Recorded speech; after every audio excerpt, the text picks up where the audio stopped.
Hola a todos, esto es Petit Comité y hoy estoy con dos invitadas, especialmente con dos diosas del periodismo que hoy vais a conocer. Una de ellas es Eva Baroja, que no es ni más ni menos que periodista en El País. Correcto.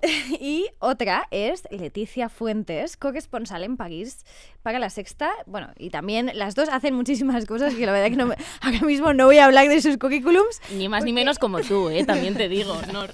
Chicas, qué ilusión me hace que estéis aquí.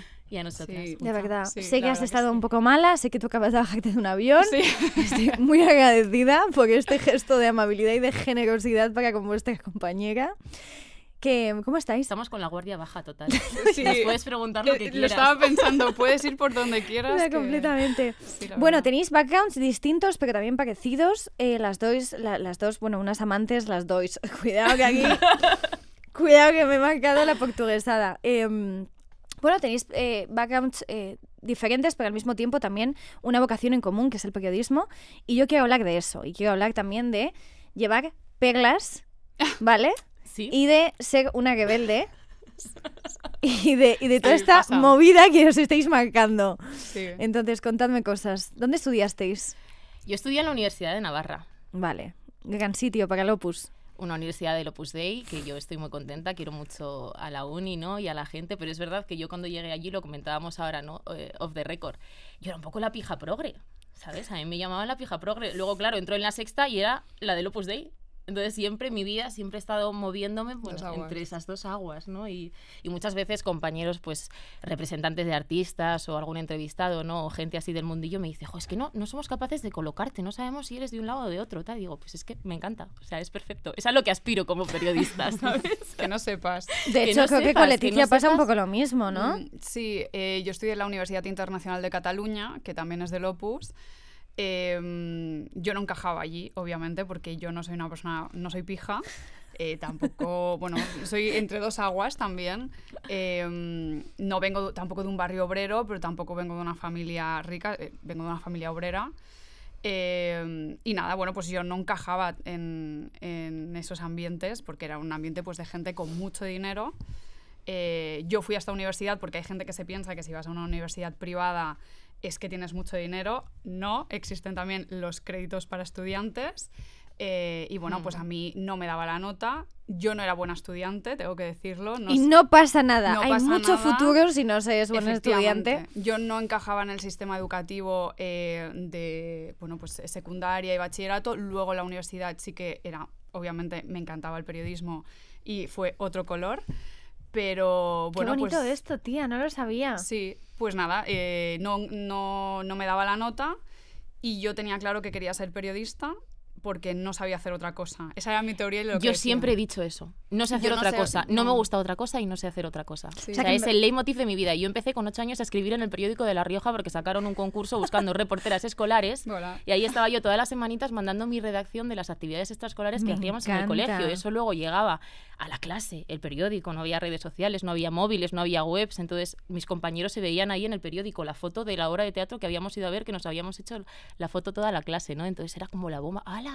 Y salía mi cara, ¿no? Reportera escolar, 8 años, Eva Baroja, tal, lo tengo guardado. Reportera escolar, Entonces, o sea, hay algo literal, más era la cookie. corresponsal de mi Qué colegio guay. en el diario La Rioja, que es del Grupo Vocento, que es el periódico, bueno, Leticia lo sabe, ¿no? Y tú, Nor, también, que lejos de Madrid, fuera de Madrid, todo el mundo lee los periódicos provinciales, Por ¿sabes? Y supuesto, y son muy regionales. Allí tú importantes vas a las Las cafeterías noticias locales y saber lo que pasa no está en el mundo, tu no pueblo. está el país, no, está La Voz de Galicia, el Diario de Burgos, el Diario de León, El Heraldo de Aragón. Y a Sí, veces sí, son los sí. que alimentan realmente a los medios grandes, porque Total. Son los que pueden cubrir Total. y localmente hacen las a pie cosas de más calle. pequeñas. Sí. Chicas, yo tengo una cosa que deciros. Somos muy vocacionales. Sois muy vocacionales las dos, Sí. pero es que encima me hace mucha gracia porque creo que las periodistas en general, iba a decir somos, me vengo muy arriba porque yo no he hecho periodismo, Bueno, pero o sea que yo Pero tú creo eres que comunicadora también. yo soy comunicadora, pero es verdad que yo creo que las periodistas son tías muy guays, de las que se habla muy poco de lo guays que son. Es como que tengo la sensación de que... a ver, A ver, ¿cómo cuéntame. explico esto? No, tío, pero a ver, es que creo que al final también como lo que precede es el trabajo antes que la persona en sí. Creo que las mujeres en el mundo del periodismo siempre nos lo hemos tomado como muy en serio. O sea, como siempre ha habido algo como de, no, yo soy mi trabajo, ¿no?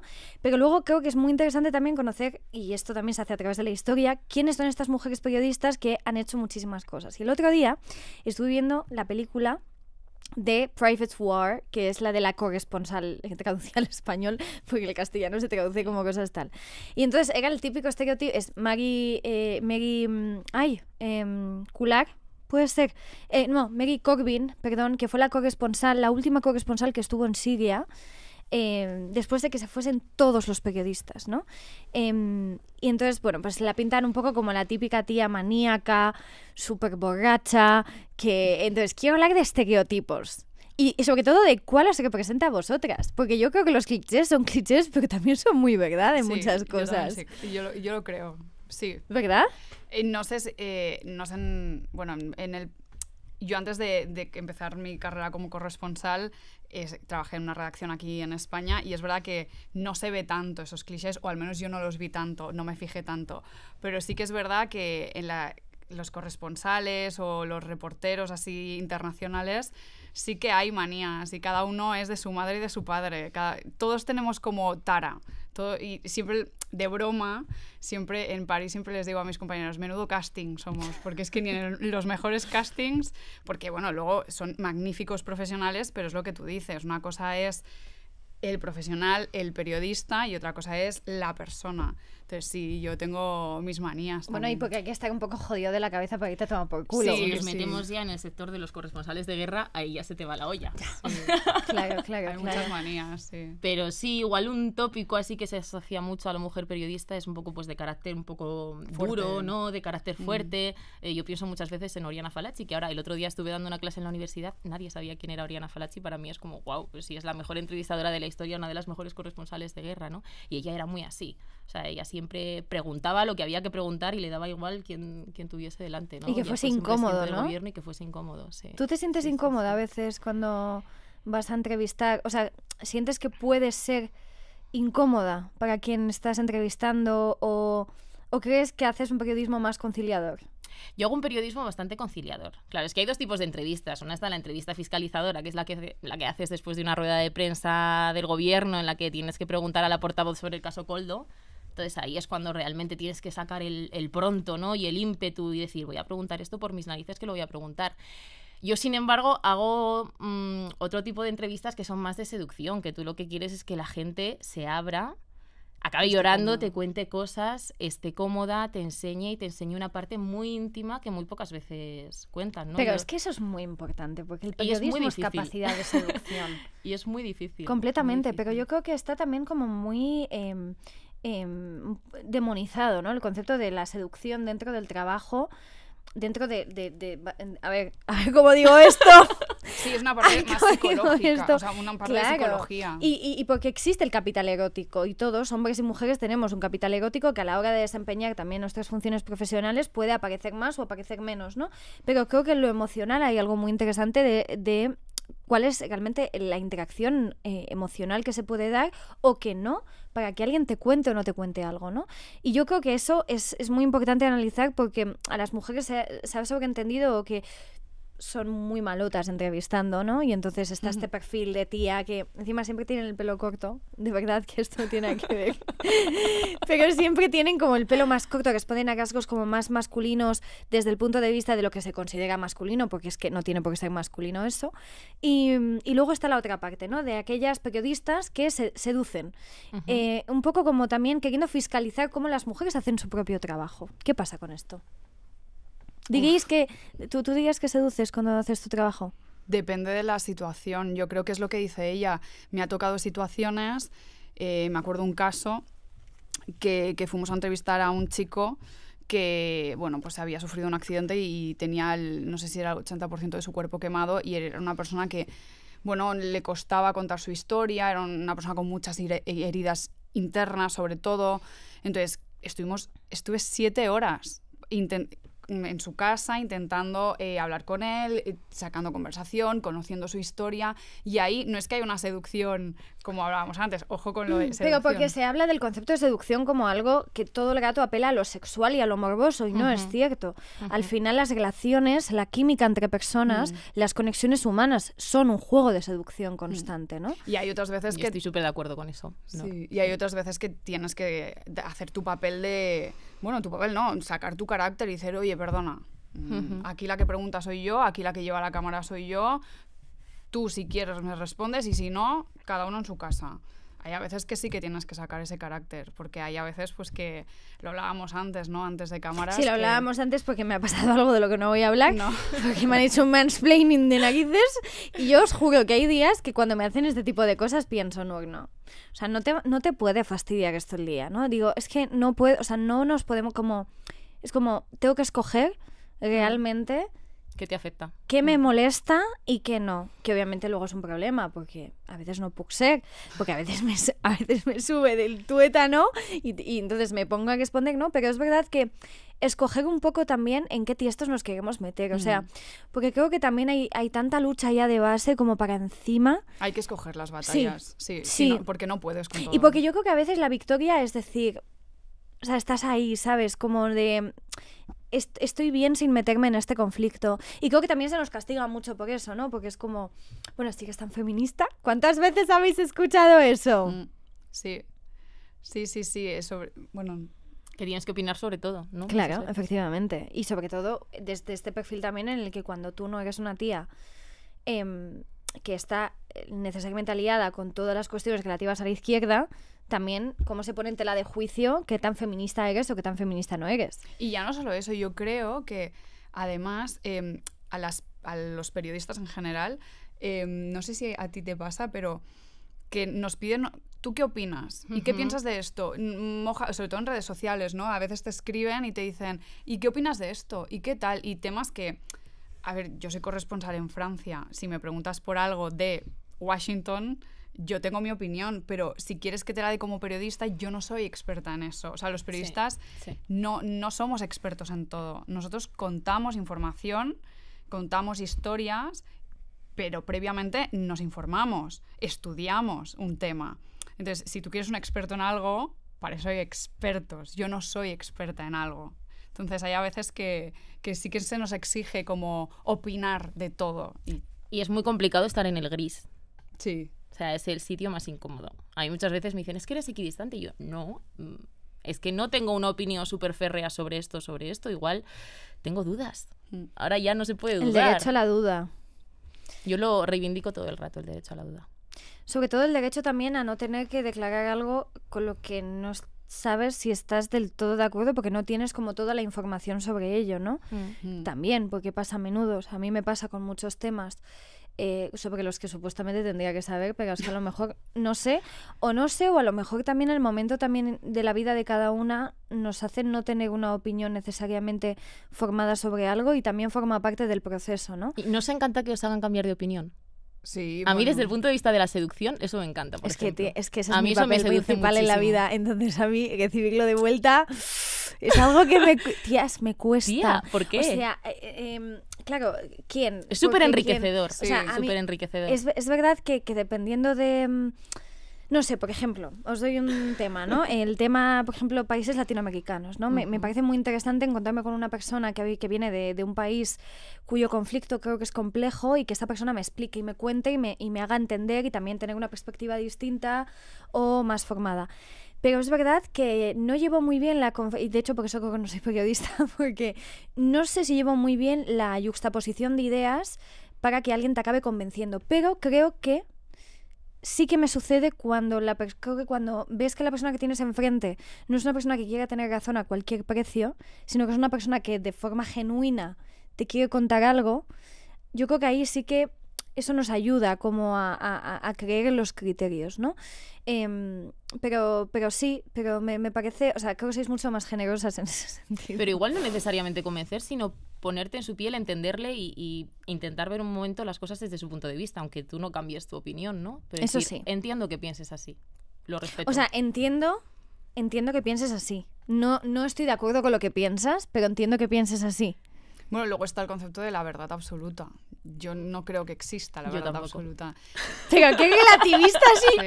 O sea, no. Además, y yo luego me marco unas chapas de es que estás relativista. Es igual que la objetividad en el periodismo. ¿Qué es la objetividad? No existe, eso no es cierto. Lo intentas hacer lo mejor que puedes porque sabes que hay gente de todos los colores que te ve, pero es muy difícil. Y aún así, da igual lo que digas. Imagínate que existiese una verdad absoluta de esto es marrón. aunque digas que esto es marrón, siempre va a haber alguien que no le guste y siempre va a caer ese famoso hate, ¿no? Pero yo sí que creo que no, bueno, esa teoría, a lo mejor a lo que hablábamos, ¿no? Aquí 5 días te digo que a lo mejor sí, ¿sabes? Cambio bueno, de a mí opinión. eso sí que me pasa. Pero es yo verdad creo que no. con un tema en concreto hace no mucho me dijeron, bueno, es que ha cambiado de opinión, tal, y yo... Se llama no. crecer también. Sí, Sí, se llama también habéis otras cosas. Que se lo digan a Pedro Sánchez también. Bueno, nuestro primo Pedro, ¿eh? O sea, mi madre ama a Pedro Sánchez. Mucha Es gente una ama a Pedro enfermedad Sánchez. Que no puedo controlar dentro de mi familia ahora mismo. O sea, me parece como, de verdad, nunca he llegado a analizar realmente la capacidad de fascinación que puede sentir una ciudadana media por un hombre político hasta que no he visto a mi madre admirar de forma ferviente a Pedro Sánchez. ¿Me lo podéis explicar? Y entonces, el otro día con el caso Koldo, me llega mi madre y me dice, estos es que quieren mucho ruido, pero nah, no creo. Pocas nueces. Sí, y dices, ¡buah, qué fuerte! Claro, ¿no? También lo que significa la construcción del personaje. Y esto me parece guay, que lo hablemos también, porque ¿cómo son vuestros personajes? ¿Son muy parecidos a vuestras personas?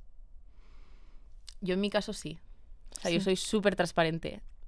Lo intento. Además es que se me da fatal mentir, me pongo muy nerviosa, no puedo mentir, siempre se me nota, ¿no? Entonces intento ser siempre súper transparente. Y mi personaje es el que soy yo. La O sea, verdad, es tal la cual, representación de la sí, persona. Sí, sí. Vale. Sí. Qué guay. Yo no creo que mucha gente pueda decir lo mismo en el mundo o sea, en buena parte del mundo de la comunicación, ¿eh? Pero, o sea, me parece como muy importante también esta reivindicación de, oye, pues soy esto, ¿no? Y construyo mi personaje en torno a lo que soy. Es que ¿no? vivir 2 vidas a la vez, wow. ¿Tú qué piensas? ¿Vivir 2 personajes? Yo, en mi caso, no es posible. Porque es que lo mío es en la calle, es en situaciones en las que a veces estás al límite. A veces tienes que hacer directos en medio, por ejemplo, de una carga policial o algo así. Entonces es muy difícil, en medio de una carga policial, estar cantando un directo y encima tener que controlar un personaje. O sea, ya es como todo, ¿no? Entonces es muy difícil. Yo creo que... en periodismo es difícil tener un personaje. ¿Tú crees que en periodismo, no comunicador? Es que porque comunicación es distinto, es otra ¿eh? cosa. Sí, o sea, sí, yo es creo que muy diferente. hoy en día se confunde mucho el periodismo con la comunicación. Entonces, yo creo que es muy difícil. Si eres periodista yo creo que es muy difícil tener ¿Os un parece personaje. intrusismo? No. El nuevo concepto de comunicadores con respecto a los nuevos formatos y... No, porque creo que no hay el mismo público. No, bueno, no sé. Iba a decir algo. No, a mí no me lo parece. No. Chicas sin censura, luego si algo que no nos gusta lo quitamos. Sí, no, yo estoy pensando, estoy reflexionando. Es que a mí la palabra intrusismo no me gusta. No, o sea, yo siento, y eso lo he aprendido... Pero no por mí, ¿eh? No, Porque, no, o sea, no. yo, por ejemplo, me autodefino literalmente abiertamente como una intrusista. O sea, Pero no es pasa que nada, está esa bien. palabra- No, pero todo el mundo puede hacer una buena entrevista. Es decir, el otro día Risto Mejide le hizo una entrevista increíble y muy complicada a José Luis Ábalos, Ujú. que encima es colaborador de su programa, entonces tienen una cierta relación personal-profesional. Le hizo una entrevista súper buena que traerá mucha cola y a ver qué consecuencias tiene en el futuro, porque el tío pues tuvo ahí un par de contradicciones bastante curiosas, ¿no? Entonces, ¿por qué no? En plan, pues sí, Risto no es periodista, pero puede hacer entrevistas y puede hacer Lleva lo mucho que tiempo quiera. trabajando en eso también. ¿no? Claro. Lo que pasa es que estas carreras de largo plazo de los hombres son muy diferentes también a esta calidad emergente que estamos viendo de influencers, de comunicadores. Ujú. Y también me parece interesante que me digáis vosotras que cómo pensáis que eso también puede colisionar con la información que los periodistas se esfuerzan diariamente en conseguir para poder sacar un reportaje, para poder sacar un artículo, y cómo de repente se ha dado como este proceso de sustitución un poquito de ¿y qué está pasando? Sí, lo vivís como sustitución de alguna forma. Yo lo vivo como Sí. de alguna forma una sustitución. Yo creo que hay varios puntos importantes. Primero es la fatiga informativa. Yo creo que la gente está cansada de siempre los mismos formatos, tanta información. Hay muchísimos medios, que es muy bonito porque hay mucha pluralidad también. Pero siento que los medios tradicionales tienen cosas muy buenas, como es una red de pues, un gran equipo, un bagaje y demás, pero al mismo tiempo siento de que no se están, al menos en Francia y en España, que son los países que yo más conozco, no se están adaptando a la demanda de los públicos actuales y de las generaciones actuales. De los medios que creo que en España más han hecho esa transición y están consiguiendo escuchar y llegar a la gente de una manera correcta, uno de los medios que a mí me gusta mucho cómo está haciendo esa transición de lo conservador a lo digital, conservador por llamarlo de alguna manera, es El País. A mí me gusta muchísimo cómo ha conseguido, sin perder la esencia de lo que eran o son, sin olvidar a su fiel audiencia, ha conseguido hacer una transición a lo digital y captar también a unos jóvenes que a veces no se sienten representados en los medios actuales, los grandes medios, no sé cómo llamarlo, los grandes medios. Sí, los medios tradicionales. Los medios tradicionales, y acaban informándose. Y esto, ha salido más de una vez que hay gente preguntando por la calle, incluso han hecho varias encuestas de jóvenes que se informan a través de TikTok, de estos nuevos portales que no es... Es el nuevo buscador ahora, más que Google para los jóvenes. Que hay que tener cuidado, porque un vídeo de 30 segundos, pues esto no solo es un dato, hay un contexto detrás. Yo esto siempre lo digo. A mí me asusta mucho que podamos entender el mundo en 2 minutos, o que podamos pensar que 30 segundos pueden sustituir un reportaje. También creo que es una cuestión de fricción el momento en el que tú ves cuánto dedica, por ejemplo, un periodista a un reportaje. Cuánto tiempo, cuánto esfuerzo, cuánto escribir, desescribir. ¿Sabes? Llamar a fuentes. Efectivamente, contrastar. Que te cojan, que no te cojan, que te digan que sí, que te digan que no lo sabe. Bueno, es que, no, o sea, como todo ese trabajo, yo creo que molaría mucho hacer una transición digital hacia contar lo que supone para cada uno de los periodistas que leemos escribir lo que nos cuenta, ¿no? Y luego hemos visto como medios de comunicación, bueno, por ejemplo, Actuality, ¿no? Pues es un medio de comunicación que hoy en día tiene 4,5 millones de... ¿Pero de qué bebe Actuality? Y es un medio de comunicación. Ahí está. Un poco, para mí, sí. Para mí no es un medio de comunicación. Para mí tampoco. Para mí, ¿qué es? Es un todo portal. este tipo es un portal, es un agregador. Ellos lo ponen bonito, la noticia, pero esa noticia no parte de Actuality. Esa noticia sale del País, sale de La Sexta, sale de Antena 3. No es una fuente primaria. Para mí, todos estos influencers, activistas, ¿no? Todo este tipo de cuentas, estoy pensando en The Wall Street Bowering, creo que es, ¿no? Vale. Al final no hacen información, ellos hacen opinión. Y ellos se nutren de una materia prima que es lo que se publica en medios de comunicación tradicionales. Cuando te dicen no, bombazo son agregadores, en TikTok, y te cuentan una noticia que no es un bombazo suyo, que es un bombazo que ha sacado un medio tradicional, pero como no tiene TikTok... Son agregadores, son canales de difusión y de amplificación muchas veces, con la información descontextualizada, sesgada hacia una parte... Con la construcción no se de un cuenta público completamente. Claro. Pero ahí yo creo que los medios y los periodistas tenemos que hacer una autocrítica de decir, ostras, ¿cómo es posible que ellos lleguen a tanta gente o a una gente que a mí me interesa y yo no? Yo tengo una respuesta a eso y es muy, muy políticamente incorrecta, pero la voy a decir. Bueno, yo, por ejemplo, sin ir más lejos, vemos... cómo de repente nos vendemos ante las redes sociales y las cámaras, ¿no? O sea, yo pienso en mí misma, ¿no? Pienso en mi perfil y digo, pienso en la cantidad de veces que quiero contar algo, pero que necesito tener el suficiente rigor para poder explicar o contar algo, porque creo que eso es muy importante, ¿no? Y creo también en la necesidad y en las capacidades de democratizar lo que tú cuentas. Es decir, que si lo que tú cuentas no lo puede entender Pedro en Murcia y en María en no sé dónde, hay un problema y un glitch, ¿no? Allí como un problemático. Pero es verdad que creo que hay algo de la simplificación a puntos problemáticos, que es el medio que se está usando para también contar realidades estrictamente complejas. Y creo que es una de las causas que hace que hoy en día España, y yo lo vivo como extranjera, también tenga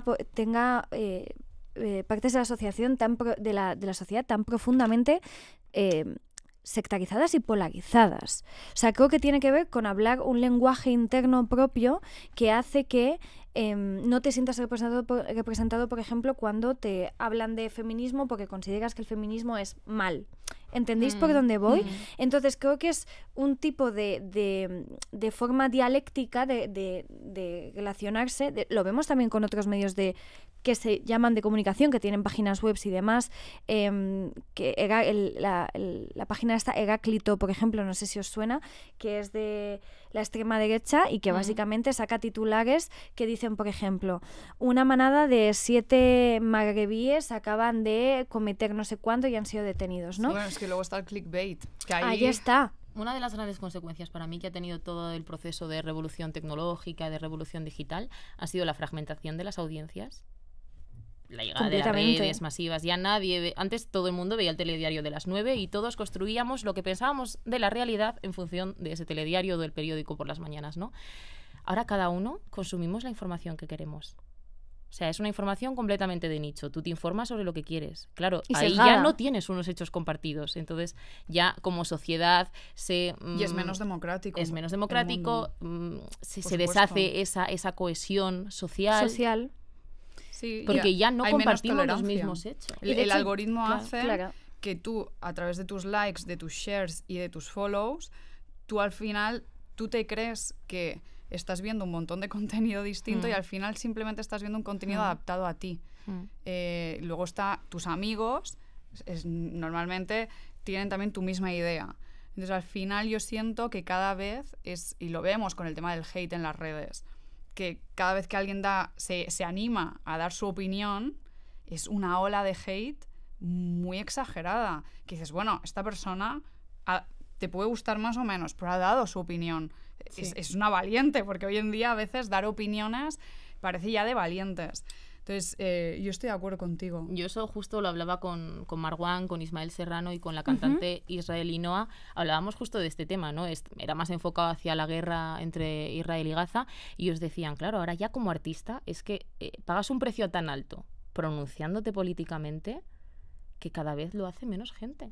Bueno, yo creo que incluso las que nos hemos dado tortazos contra todo, porque nos hemos dado tortazos contra todo, sufrimos las consecuencias de determinados posicionamientos políticos. O sea, yo sí que creo que hay algo, y yo, fijaros que me considero un poco parte, no de fomentar la polarización, pero al final sí que soy un perfil muy de nicho, y entonces quien me consume sabe perfectamente por qué me consume, y quien me escucha sabe por qué me escucha, y suele ser porque está como más alineado. Pero eso no está mal tampoco. Eso no está mal, claro. Claro, pero es verdad que también luego te haces la grandísima pregunta de cómo llegas a la gente que no piensa como tú, porque convencer a los convencidos está genial, pero cómo realmente puedes fomentar al debate, que yo creo que es lo interesante que también podemos intentar hacer hoy en día, ¿no? Incluso tratando temas que pueden ser profundamente polémicos, sobre los que te puede caer hate, pero que al final forman parte de mojarse. ¿Creéis que siempre vale la pena mojarse? Yo es que tengo un dilema con eso y sí que con muchos compañeros lo hablamos. Bueno, de hecho, creo que fue el editor del New York Times, pidió a sus periodistas que no leyesen los comentarios que publicaban en las noticias, porque estaba encontrando, y eso yo lo he visto también en compañeros y lo veo en las redacciones en las que trabajo, que cada vez más los periodistas, después de tu primera ola de hate, que no va a ser la última, siempre cae, pues siempre vas a hacer un tema que no guste a alguien y, bueno, X. Los periodistas cada vez se cohíben más y cada vez son más planos y al final hay ciertos temas que necesitan un poco de, ¿sabes?, de catchy, de que tú le pongas un poco de ti en los temas.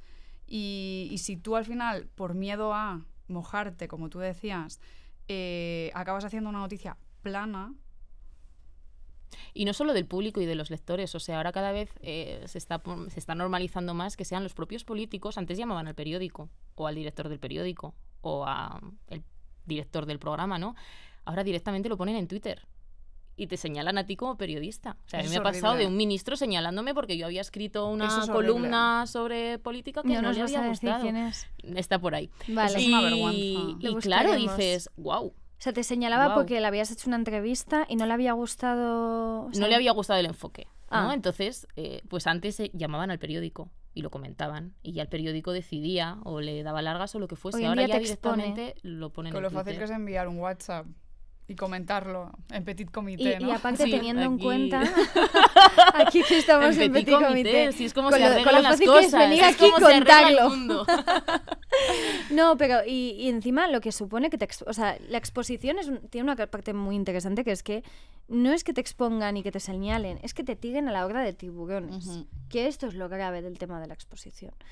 Yo no sé si en algún momento a mí se me han podido ir la pinza y he podido decir, mira, no, o sea, no puedo más, entonces voy a decir esto.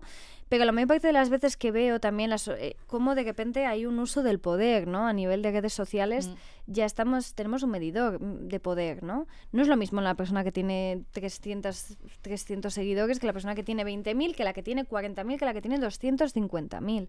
Y en 250.000 puede ser realmente un problema para tu vida que una persona te coja una manía que no consideras, ¿no? Entonces, las voces tienen responsabilidades también.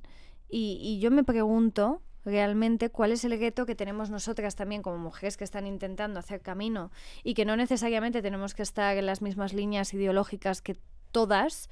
¿Cuál es ese camino que podemos hacer también para escucharnos más y tirarnos menos a los tiburones? Porque es una cosa que estamos viendo que está pasando también internamente dentro de las facciones con temas de feminismo y demás. ¿Qué opináis vosotras de eso? O sea, nosotras como mujeres. Sí, o sea, en tanto que queremos promover valores feministas, en tanto que queremos que haya un debate sano entre feministas, entre mujeres de diferentes ideologías, ¿no? Y lo que vemos también es que la polarización política se desvía también a eso, a que de repente las opiniones no tengan la misma cabida. No sé si por habéis dónde visto voy? el cartel del PSOE del 8M, del PSOE de Andalucía. No. Pues era, yo no te creo, Moreno Bonilla. No, ¿en serio? Hay un poco de polémica, ¿no? Estos días. ¿Habéis no sé si visto- salió ayer. Entonces dices, no hay que politizar todo. El 8M, ¿por qué? ¿Qué pinta Moreno Bonilla en el 8M, no? Ya. Pero cómo se instrumentaliza para dañar. ¿Habéis visto el docu de No estás sola? Sí, me ha encantado. Yo todavía no. Y tengo muchas ganas porque yo esa época lo viví en Pamplona. Entonces, Sí. yo estaba estudiando en Pamplona, entonces aquello fue de una efervescencia. Joder, al final todas mis amigas son de allí, yo he vivido allí 5 años porque estudié periodismo y filología, entonces he vivido muchos Sanfermines y no solo está la víctima de la manada, es que antes había habido otras mujeres y está el caso Nagore, que se conoce muchísimo menos, Sí. pero es una chica a la que... Yo conocí a su Sale- madre. Está en el reportaje. Mm. Entonces aquella época fue de tal despertar, las manifestaciones que había allí, yo recuerdo los pelos de punta, estar en la plaza del ayuntamiento, yo sí te creo, yo sí te creo. Yo no sé cómo se viviría en Madrid, ¿no? Pero allí fue, o sea, una barbaridad. Yo lo recuerdo como además estaba terminando la carrera, creo que era 4º o 5º, y lo recuerdo con una emoción Pues de no vas decir, a dejar de está llorar cuando la cambiando. veas. Es que lo estoy dejando un poco porque digo, que pase esta semana que la tengo tan complicada y el fin de ya lo veo tranquilamente porque me va a Sí. despertar mucho, Sí. porque es que yo estaba allí, ¿sabes? Es que A me mí- podría haber pasado a mí. A mí Entonces, me ha gustado mucho cómo lo han hecho y cómo lo han enfocado, porque hay varias cosas de la justicia, luego los medios de comunicación. Y a mí lo que me impactó mucho es como en 8 años a mí me ha chocado tanto ver cómo actuamos los medios en ese momento. Qué mal lo hicimos. Y Bueno, solo han pasado 8 años. Toda la voz que se dio a aquel abogado que estaba defendiendo... La voz y luego la manía que tenemos a veces, y me incluyo, porque, bueno, seguramente alguna vez... es un aprendizaje también, es que Sí. todos vamos aprendiendo. Claro. Sí, me incluyo, pero la manía que tenemos a veces de dar detalles. Ujú. La violaron, ta. No, ya con la palabra ya se entiende, ¿sabes? Como de entrar en los detalles. Sí, porque me pongo en la situación de... pues lo que tenemos muchas veces te pasa como periodista para poder sacar con lo que tú decías, ¿no? Sacar una buena entrevista, también tienes que ponerte en la piel de la persona que tengas delante para poder hacer una buena pregunta, poder entenderla. Y yo me pongo en la piel de esas mujeres que han sufrido una agresión sexual, una violación, un abuso, y luego de repente su caso se filtra a la prensa con todo tipo de detalles, ¿dónde está el anonimato? ¿Dónde está la privacidad? Y el derecho a la intimidad. Luego nos duelo, preguntamos que por qué no se denuncia, ¿sabes? El duelo, entonces, ¿Por qué tantas mujeres no denuncian? sí, Es que te arriesgas a mucho. ese reportaje te gustará. Te va a gustar mucho. Y aparte de esto que dices es interesante. Yo escuché a la directora porque fui a la tertulia que hizo después de la proyección y fue muy interesante porque ella dijo que habían querido hacer un tratamiento de lo que sucedió sin entrar en detalles de lo que sucedió y que fuese un documental que para la familia también fuese un documental reparador. Que fuese como un documental que luego la familia pudiese ver y decir, se ha hecho justicia en cómo se ha contado esto, que eso es muy importante, ¿no?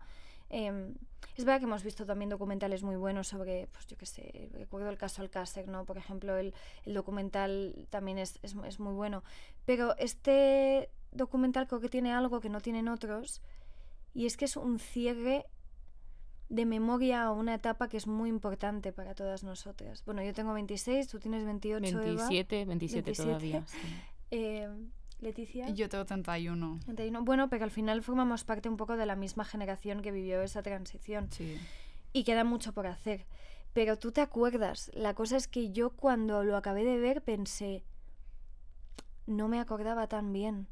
Y creo que así fue un ejercicio muy bonito volver a verlo porque de repente da como memoria del corto plazo, ¿no? De lo que acabamos de vivir. Y me parece que eso es muy especial. Yo es que ese San Fermín estaba allí, en Pamplona, fuerte. viviendo los Sanfermines. ¿Y te Y acuerdas durante de el lo que hiciste juicio esa estaba noche? allí. No, ¿Te o fuiste sea, esa lo de noche? siempre, sí. Es que todas las noches de San Fermín son iguales. Muy divertidas, pero iguales.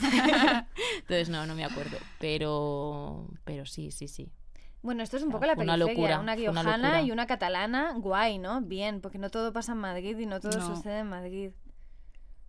Y tampoco todo sucede en Barcelona y en Cataluña. Ya. Hay vida más allá, ¿eh? Hay España vacía por ahí. Sí. ¿Echas de menos España? Pues mira, cuando he llegado hoy, yo es algo que siempre digo a mis amigas y a mi familia, que siempre se quejan de, pues lo típico, ¿no? Nos quejamos de, es que mira esto, mira lo otro, mira España, mira no sé cuánto, es que la luz, los salarios, tal. Y yo desde que vivo fuera, creo que España lo que nos hace falta un poco es, ¿cómo se dice esto? Más, tener más autoestima, porque es verdad que hay cosas malas, como en todos los países.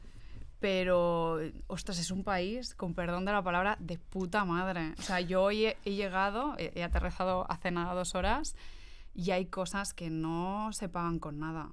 Obviamente, hay que arreglar el tema de los salarios, hay que arreglar el tema de los la autónomos, vivienda. hay que arreglar muchas cosas, ¿eh? Pero hay otras cosas que hacen España muy especial. Y sí, hay muchas cosas de España que echo de menos, por supuesto. El sol, empezando por eso. La sonrisa de la gente. Ya. La sonrisa de la gente es lo que más echo de menos. Llegar al hotel y que la amabilidad, que te sonrían. Pedir Yo creo un que café. somos acogedores, ¿no? Como Eso. país. Yo lo noto también con amigos Mediterráneos. mediterráneos, con amigos que viven en Londres, en Holanda, también en Bruselas, ¿no? Es que es duro, porque además no dejas de ser por mucho, yo tengo amigos que trabajan en el Parlamento Europeo, ¿no? Que están muy bien colocados y tal, pero no dejas de ser inmigrante también, aunque estés en Europa. Amigas. Sí. Es Eso verdad, y eso además sí. te lo dejan claro muchas veces. Sí, me suena. Y es súper curioso porque, bueno, Londres es verdad que yo lo conozco mucho y con el Brexit ha cambiado una barbaridad, pero incluso, pues eso, en Holanda. Yo tengo una amiga que en el trabajo y ella tiene un puesto de jefa, o sea, de semijefa, ¿sabes? Es subdirectora en un laboratorio enorme, bueno, la bomba. Y ella dice, yo siento que a veces pues hay cosas de racismo, ¿sabes? He sentido ese tipo de xenofobia y ese tipo de cosas, ¿no? Y dices, joder, pero tía, en plan, si ganas un pastizal, estás súper bien colocada, tienes un puesto de responsabilidad, eres lo más, ¿no? Pero no deja de Está ahí haber siempre, un momento en el que te sientes extranjera y te das cuenta de que incluso un país que sientes que es muy tuyo, hay momentos en los que te hacen sentir que no es para ti, ¿no? Y es absurdo. O sea, yo, por ejemplo... ¿Por qué? Tía, pues no lo sé, es durísimo, ¿eh? Me pasa también, sobre todo, cuando, a mí por lo menos, cuando me doy cuenta de la cantidad de explicaciones que tengo que dar simplemente por estar en un sitio, ¿sabes? Como la hiperjustificación. Y durante mucho tiempo no lo viví así, pero que llega un momento, llevo 8 años y medio aquí y he vivido toda mi vida adulta aquí. O sea, yo me he enamorado aquí. Me ha roto el corazón en España, me he estudiado aquí, mi primer trabajo fue aquí, o sea, todo lo importante de mi vida ha sido aquí, ¿no? O sea, mujeres y hombres muy importantes de mi vida están aquí. Y sin embargo hay momentos en los que nadie es capaz de ver eso y solo se es capaz de ver en ti más lo que te diferencia que lo que te implica, ¿no? Y yo en ese sentido tampoco creo que lo sufra tanto porque al final soy de origen marroquí, me crié allí hasta los 18, entonces tengo como una identidad propia de origen como muy fuerte, pero cuando piensas también en gente que ha nacido aquí, que dices, ¿cómo puede ser que tú le digas a alguien que ha nacido aquí que no es de aquí? Cuando me violenta a mí, que solo llevo 8 años y medio, o sea, creo que es como muy conclusor de eso, pero efectivamente al final este tipo de experiencias muestran que el racismo es universal también. Yo vengo de un país que es muy racista, que por ejemplo se ha cebado mucho con personas de diferentes países subsaharianos, que tiene una cosa con la negritud, porque hemos también sido países colonizados, entonces hay una cuestión de lo más blanco, lo menos blanco. O sea, yo, por ejemplo, la primera vez que tomé el sol y que me sentí guapa fue mi primer año viviendo en España, porque hay algo del ser morena que no está relacionado realmente con cómo hay que ser, ¿no? Y la blanquitud de las mujeres, en fin, como muchísimas movidas. Y entonces yo también he hecho incluso el camino de vuelta en ciertas cosas, pero es verdad que falta. Pero falta también, tías, como para para normalizar las relaciones como iguales. Yo esto, no sé si lo hemos hablado alguna vez tú y yo. Es que Leticia somos amigas, Leticia y yo somos amigas, pero es la primera vez que nos vemos en persona. Sí. Pero literalmente somos ciberamigas. Somos A mí ciberamigas. eso me encanta. Yo antes era súper hater de esto de enamorarte sin haber visto a la persona, lo que sea. Y es que la conversación No. Es que es impresionante. Es que no te puedo explicar. O sea, Es Leticia y yo hemos estado 2 horas y media al teléfono Sí. fácilmente. O sea, con videollamada, Haciendo paseando. currículum. Sí, haciendo currículum. O sea, muchas cosas. Hemos vivido mucho. Sí. Sabemos muchas cosas. Pero, tía, por ejemplo, yo la naturalidad de ser una más, como yo lo que sí que he sentido y es como la posibilidad de ser castigada mucho más por mucho menos. Y eso sí que lo he vivido, como hay algo de la meritocracia también de merecer vivir en el sitio en el que vives. Y eso es un poco una mierda, porque es como que tienes que ser como hipervigilante con el concepto de no, coño, que soy migrante y que no se me olvide, y yo eso sí que lo he vivido. Pero es verdad que no... El ciudadano modelo. Sí, o la amiga modelo, o la alumna modelo, o no, como sí, la meritocracia dentro de las relaciones. Obviamente hay mujeres como tú con las que no he vivido eso ni en broma. Eva y yo que no somos todavía amigas porque nos faltaron unas noches juntas, pero hicimos muchas migas una noche, una grandísima noche, que nunca te conté cómo acabó esa noche. Pero No, yo me fui en... Te fuiste en el momento en justo, una época, sí. en una hora No hubo mala precavida copa. interesante, sí. Pero bueno, pasa. ¿Tú te imaginas yéndote? ¿Cómo? ¿Tú te imaginas yéndote otra vez de España? No. Anda. No. Y yo creo que tú te quieres seguir yendo todo el rato. Sí, yo amo mucho España, ya lo he dicho, que no tenga ahora una Vengo ola... a decir que amo España Ah, y que no pasa es nada. verdad, yo creo que es un país increíble, lo he dicho antes, pero... bueno, Eres muy feliz fuera. Y soy muy feliz porque me gustan mucho las aventuras, me gustan mucho los retos. Empezar de cero, yo empecé literal de cero, en 2 semanas cogí las cosas y me fui de aquí y a la aventura, y he encontrado mi lugar en el periodismo, que también a veces nos empeñamos en...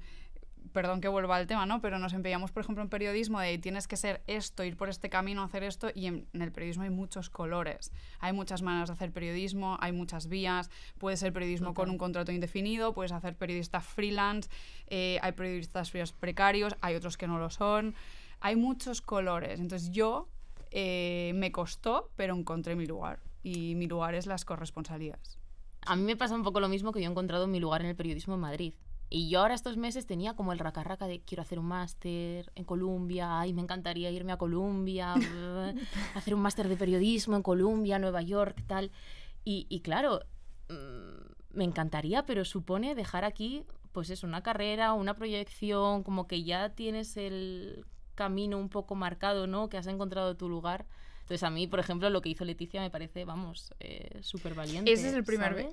son los miedos, pero luego te das cuenta de que cuando vuelves, todo está igual. Yo pensaba, el mayor miedo que yo tenía era, me voy, mis amigas, me pierdo el día a día de mis amigas, sus cumples. Yo me he perdido cumples. Estas navidades yo no he podido ir en navidades a casa porque tenía que trabajar. Alguien tiene que hacer los informativos de la radio. O sea, tal cual. Yo me he perdido navidades, funerales, cumpleaños. Me he perdido muchas cosas y eso lo llevas y lo sufres. Pero cuando vuelves a casa, te das cuenta de que todo sigue igual. A mí me pasa con mi pueblo. Cuando voy a mi pueblo, que voy todos los veranos a mi pueblo de León religiosamente, digo, todo sigue igual. Todo sigue y que hay cosas que no han cambiado. Hay cosas que no cambian nunca, ¿sabes? No, la amiga que se quejaba de su trabajo se sigue quejando de lo mismo. Ahora tú has cambiado una barbaridad. Pero es que eso es lo que creo que nos pasa. Y creo que cuando chocamos con de donde venimos, es porque nosotras hemos cambiado. Sí. Pues a mí, ¿sabéis qué me pasa? Que estoy a puntísimo de coger esa maleta y pirarme. Ay, ay, ay. ¿A dónde? Si se puede saber. Exclusiva. Breaking news. Pues tía, Oriente Medio. No sé a dónde, me da igual. O sea, me da igual Beirut o incluso el Magreb, que Túnez, que Jordania, que me da igual. Pero siento unas necesidades, o sea, una necesidad como de entrañas de irme. Y supongo que porque también es una forma de volver, porque también estamos viviendo una agitación política que es muy jodida y porque me cuesta mucho vivirla desde Madrid y porque Madrid es muy guay, pero en Madrid la vida va a otro ritmo y va a otra cosa y a mí el cuerpo me está pidiendo que vaya de otra forma y me siento que me tengo que ir, pero es que no es que me quiera, es que me tengo, es que, o sea, tengo la sensación de que solo voy a comprender realmente que dónde quiero estar cuando deje de estar, ¿no? Y porque creo que también cuando empiezas a hacer y a construir en un mismo sitio a veces pasa eso cuando eres muy joven, ¿no? Como que, o sea, al final yo lo hice prácticamente todo aquí y también me pilló la pandemia a medias en todo lo que tenía que ver con explorar a nivel laboral, entonces... No sé, chicas, os sigue Tenemos contando. que ponernos las pilas con lo de salir, porque claro, porque aquí ya si te vas a ir... Completamente, pero sí, me da algo. Bonito. Sí, o sea, me apetece. O sea, me apetece, Pues es como...